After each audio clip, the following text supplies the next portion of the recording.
அனைத்து நாடுகளிலும் நுழைந்தது போல அமெரிக்காவில் இருக்கின்ற XBB 1.5 என்ற வைரஸ் விரைவில் இலங்கைக்குள்ளும் நுழையும் என்று சுகாதார அதிகாரிகள் தெரிவித்துள்ளார்கள். XBB 1.5 மாறுபாடானது XBB தொடரிலிருந்து வந்தது.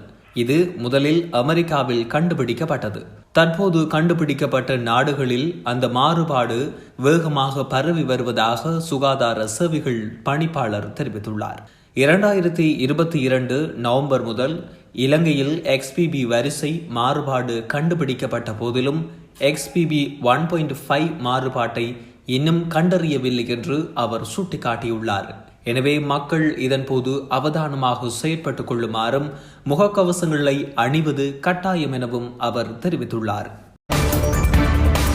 சபை தேர்தல் நடந்தால் ஸ்ரீலங்கா பொதுஜன பெரமுனவே வெற்றி வாகை சூடும் என்று அந்த கட்சியின் நாடாளுமன்ற உறுப்பினர் நாமல் ராஜபக்ஷ தெரிவித்துள்ளார். வேட்பாளர்களை தெரிவு செய்யும் நடவடிக்கை இடம்பெற்று வருகின்றது. மொட்டு கட்சியுடன் கூட்டிணைந்து போட்டியிடும் கட்சிகள் தொடர்பான பேச்சுக்களிலும் இறுதி கட்டங்கள் எட்டப்பட்டுள்ளது. தேர்தல்கள் ஆணைக்குழு அறிவித்த இறுதி திகதிக்குள் வேட்புமனுக்களை தாக்கல் செய்வோம். நீதிமன்றத்தின் தடை உத்தரவு எதுவுமின்றி உள்ளூராட்சி சபை தேர்தல் நடந்தால் மொட்டு கட்சியே பிரம்மாண்டமான வெற்றி வாகையை சூடிக்கொள்ளும் என்று நாமல் ராஜபக்ஷ நம்பிக்கை வெளியிட்டுள்ளார். 2022 ஆண்டிற்கான உயர்தர பரீட்சை தொடர்பான உதவி வகுப்புகள், கருத்தரங்குகள், டியூசன்கள் மற்றும் செயல் அமர்வுகளை நடத்துவதற்கு எதிர்வரும் 17ஆம் தேதி நள்ளிரவு முதல் தடை உத்தரவு பிறப்பிக்கப்பட்டுள்ளதாக பரீட்சைகள் திணைக்களம் தெரிவித்துள்ளது. உயர்தர பரீட்சை எதிர்வரும் ஜனவரி 23ஆம் தேதி ஆரம்பமாக உள்ளதாக பரீட்சைகள் ஆணையாளர் நாயகம் அமித் ஜெயசுந்தர தெரிவித்துள்ளார். பரீட்சை ஆரம்பிக்கப்படுவதற்கு 5 நாட்களுக்கு முன்னர் பரீட்சைகள் தொடர்பான உதவி வகுப்புகள், மாநாடுகள் மற்றும் செயல் அமர்வுகளை நடத்துவதை உடனடியாக தடை செய்யுமாறு கல்வி அமைச்சர் உத்தரவு பிறப்பித்துள்ளதாக பரீட்சைகள் ஆணையாளர் நாயகம் தெரிவித்துள்ளார். போராட்டக்காரர்களின் தாக்குதல்கள் காரணமாக வீடுகள் உட்பட சொத்துக்களை இழந்த ஸ்ரீலங்கா பொதுஜன பெரமுனவின் நாடாளுமன்ற உறுப்பினர்களுக்கு பத்தரமுல்லை வியத்புர வீடமைப்பு தொகுதியில் வழங்கப்பட்டுள்ள வீடுகளில் அவர்கள் எதிர்வரும் ஜூலை மாதம் வரை மாத்திரமே இலவசமாக தங்கியிருக்க முடியும் என அறிவிக்கப்பட்டுள்ளது. அதன் பின்னர் அந்த வீடுகளை நாடாளுமன்ற உறுப்பினர்கள் பயன்படுத்துவார்களாக இருந்தால் வீடுகளுக்கான வாடகை நாடாளுமன்ற உறுப்பினர்களிடமிருந்து அறவிடப்படும் எனவும் தெரிவிக்கப்பட்டுள்ளது. வியத்புர வீடமைப்பு தொகுதியில் உள்ள வீடொன்றின் மாத வாடகை சுமார் 70,000 ரூபாவாகும். மேலும் நாடாளுமன்ற உறுப்பினர்கள் வீடமைப்பு தொகுதியில் உள்ள வீடுகளை கொள்ளுணவு செய்ய விரும்பினால் அதற்கு சந்தர்ப்பம் வழங்கப்பட உள்ளதாகவும் தெரிவிக்கப்பட்டுள்ளது. தாமரை கோபுரம் பொதுமக்களின் பார்வைக்காக திறக்கப்பட்டதில் இருந்து இன்றுடன் 5 லட்சம் பார்வையாளர்களை எட்டியுள்ளது என தாமரை கோபுர முகாமைத்துவ தலைவர் பிரசாத் சமரசிங்க தெரிவித்துள்ளார். இந்த நிலையில் மாத்தறை பிரதேசத்தில் இருந்து நேற்றைய தினம் வருகை தந்த பார்வையாளருடன் சேர்த்து 5 லட்சமாவது பார்வையாளர்களை தாமரை கோபுரம் எட்டியுள்ளது. எனவே 5 லட்சமாவதாக வருகை தந்த பார்வையாளரை வரவேற்று டிக்கெட் வழங்கப்பட்டுள்ளதுடன் அவருக்கு கண்ணாடியில் அமைக்கப்பட்ட தாமரை கோபுர நினைவு பரிசிலும் வழங்கப்பட்டுள்ளமை குறிப்பிடத்தக்கது.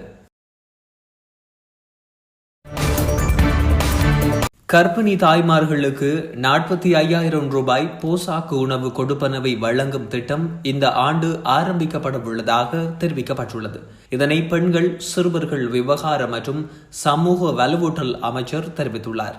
கர்ப்பிணி தாய்மார்களுக்கு 20,000 ரூபாவாக போஷாக்கு கொடுப்பனவு வழங்கப்பட்ட திட்டம் இருந்தது. எனவே இந்த வருடத்தில் இருந்து அந்த திட்டமானது 45,000 ரூபாவாக வழங்கும் திட்டமாக திருத்தி அமைக்கப்பட்டுள்ளதாக அமைச்சு தெரிவித்துள்ளது.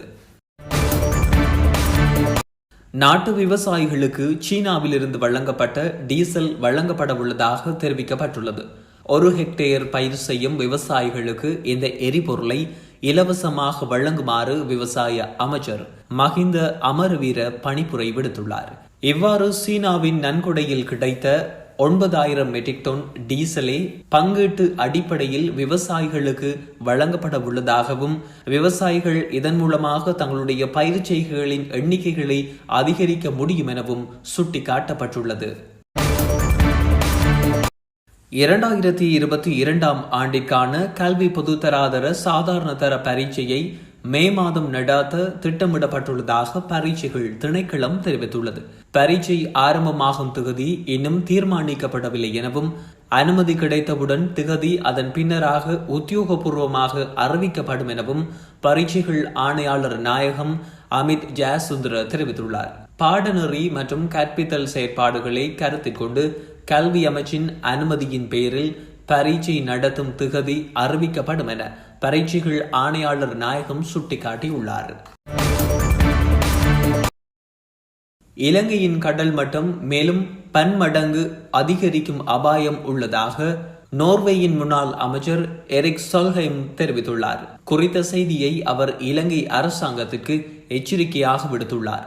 இந்த நாட்டின் காலநிலையில் ஏற்பட்டுள்ள திடீர் மாற்றமே இதற்கான காரணம் எனவும் அவர் சுட்டிக்காட்டியுள்ளார். தற்போது வடபிராந்தியத்தில் வறண்ட காலநிலை அதிகரித்து வருவதாகவும் எரிக் சொல்ஹெமின் மேலும் சுட்டிக்காட்டியுள்ளார். இந்த நாட்டின் தேர்தல் முறையை விரைவில் மாற்றியமைக்க நடவடிக்கை எடுக்கப்படும் என ஜனாதிபதி ரணில் விக்ரமசிங்க தெரிவித்துள்ளார். தேர்தல் தொடர்பில் கருத்து தெரிவிக்கும் போதே ஜனாதிபதி இந்த விடயத்தை தெரிவித்துள்ளார். தற்போது காணப்படுகின்ற தேர்தல் முறைகளில் பல்வேறு சிக்கல்கள் இருக்கின்றதாக நாடாளுமன்றத்தில் கருத்துக்கள் முன்வைக்கப்பட்டுள்ள நிலையில் ஜனாதிபதி ரணில் விக்ரமசிங்க குறித்த தீர்மானத்தை தற்போது அறிவித்துள்ளார். நாட்டில் தற்போது காணப்படுகின்ற வரி அதிகரிப்பு மற்றும் நாடு எதிர்கொண்டுள்ள பொருளாதார பிரச்சினைகள் காரணமாக கடந்த வருடம் மதுபான விற்பனை 50% குறைக்கப்பட்டுள்ளதாக கலால் திணைக்களம் தெரிவித்துள்ளது. இதனை கலால் திணைக்களத்தின் பேச்சாளரும் வருமான நடவடிக்கை பிரிவின் மேலதிக காவல் ஆணையாளருமான கபிலகுமார சிங்க தெரிவித்துள்ளார். 2021 ஆண்டிற்கான கலால் வருமானம் 140 பில்லியன் ரூபாவாக இருந்த நிலையில் கடந்த வருடம் கலால் வருமானம் 170 பில்லியன் ரூபாவாக அதிகரித்து இருந்தது. எனவே குறித்த தீர்மானங்கள் இதன் மூலமாக அங்கீகரிக்கப்பட உள்ளதாகவும் கலால் திணைக்களம் மேலும் தெரிவித்துள்ளது.